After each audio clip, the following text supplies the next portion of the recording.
Sirte, and after Sirte they say they're going to head to Tripoli, and inside Tripoli they want to head directly to AlJazeera, which is a location where we believe Muammar Gaddafi and his family are at the moment. Well, the Libyan government is presenting a very different picture for the town of AlJazeera.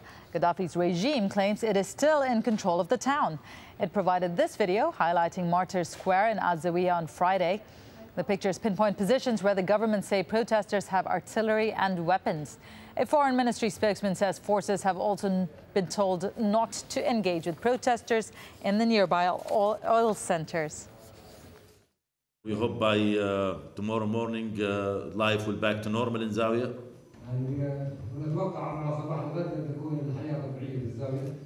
Regarding the situation on the ground in the Ras Lanuf and the Brega,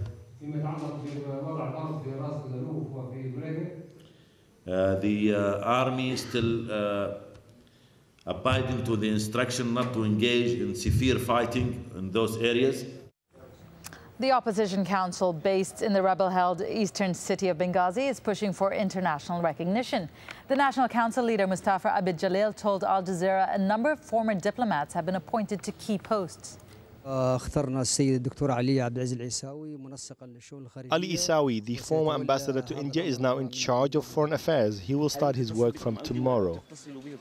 There are some contacts with Arabic and European states to seek recognition of the Council, and we are sensing that there are positive steps in that direction to recognize the Council.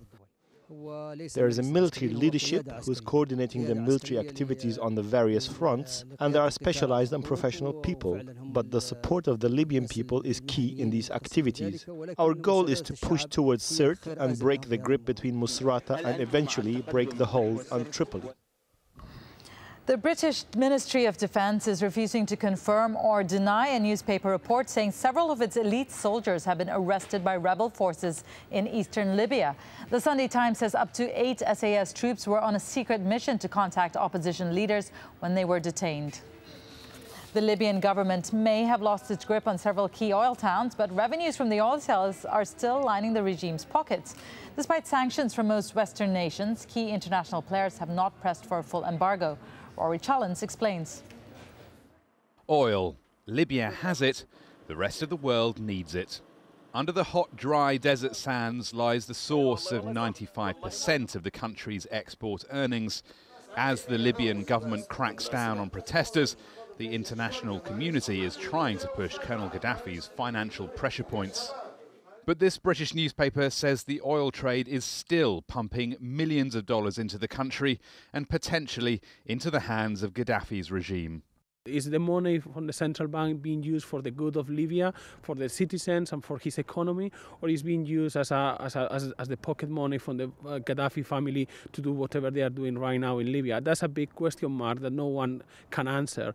But at the moment, the sanctions in Europe are only targeting individuals, so like the family of Muammar Gaddafi, and they are not targeting institutions such as the central bank. The web of international sanctions brought down on the Libyan government has plenty of gaps in it. Al Jazeera understands businesses from China, India and Austria are still buying Libyan oil completely legally. That's not to say the violence isn't hurting the government's pockets, though. Libya's oil fields, like the ones in the Sirte Basin, El Bouri and El Hamra, provide Colonel Gaddafi's regime with 80% of its revenue. In 2010, exports were about 1.3 million barrels a day. Last week, that had slumped to under 600,000 barrels a day, and it's still falling. We hear about a lot of fighting centered around oil export towns, potentially soon maybe fighting also around oil fields in the Sirte Basin, where there's a fault line between the east-west coast. Well, that spells deep problems potentially for an industry which already needed a lot of investment to sort of retake what it had lost over the last 2-3 decades. But despite Libya's financial vulnerability, there's been little international talk of an oil embargo. There's scant desire for action which might push oil prices higher, regardless of how many Libyan lives that oil money may cost. Rory Challens, Al Jazeera. To Egypt now, where the Prime Minister Essam Sharaf has appointed a new Interior Minister. According to the Prime Minister's Facebook page, General Mansour El Asawi, a former Director of Security, will take over the new cabinet position. The Prime Minister is also expected to name the former judge Nabil El Arabi as the new foreign minister. Well, the new appointments come after angry protesters stormed state security buildings in Cairo and Alexandria. They say officials are trying to destroy sensitive documents. These pictures posted on YouTube show people smashing through the floor of a security office in Nasser City, trying to find evidence. And these YouTube pictures appear to show police protecting a security official from an angry crowd. They're said to have been taken on Saturday in 6th of October City, a satellite city of Greater Cairo. Lubna Darwish was at the state security headquarters in Cairo's Nasser City on Saturday, and she spoke to us shortly after leaving the building. For 3 hours, we were demonstrating in front of the building, and then at one point, the doors were opened. We stormed the building. We entered almost every office in the building. In every office, we saw tons and tons of paper, shredded papers, and leftovers. And actually, we can see some of the shredders at some places already still working, and still warm. And then we saw a lot of folders of different cases. And then we went to a specific underground place where we found cells. It was like about 20 cells. Next to these cells, we found a big room full of folders of almost every sectarian action that took place in Egypt, bombing that took place in Egypt in the last 10 years. We saw folders about almost every activist we can recognize. People were finding their own folders of files of their own activities, personal photos.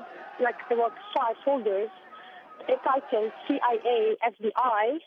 They were full of communications between CIA, what looked like CIA officials, and Egyptian state security officials.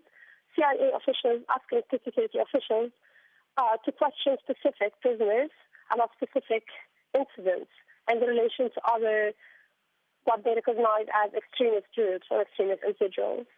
And they were full of back and forth conversations between Egyptian and American. Saudi Arabia has banned all demonstrations after a series of minor protests in the oil-producing eastern province. Mainly Shia demonstrators gathered in the towns of Qatif and Hafuf on Thursday and Friday. They've been demanding the release of all prisoners being held without trial, as well as better access to jobs. Meanwhile, rare video has been published online of the protests in Qatif. It appears to show heavily armed police confronting protesters chanting anti-government slogans. This video is linked online to the March 11 Facebook campaign, which calls for a day of protests against the ruling Al-Saud family. Oman's Sultan Qaboos has replaced 3 of his cabinet ministers after days of violent unrest. Protesters have been calling for more jobs and better political representation. Meanwhile, workers have been staging a sit-in at the main oil field in Haima to demand more investment from the state. And hundreds of people rallied Saturday in the Algerian capital. People were on standby as the crowd moved towards Martyrs Square in Algiers. Opposition parties say Abdelaziz Bouteflika's government has squandered the country's wealth. The government recently lifted a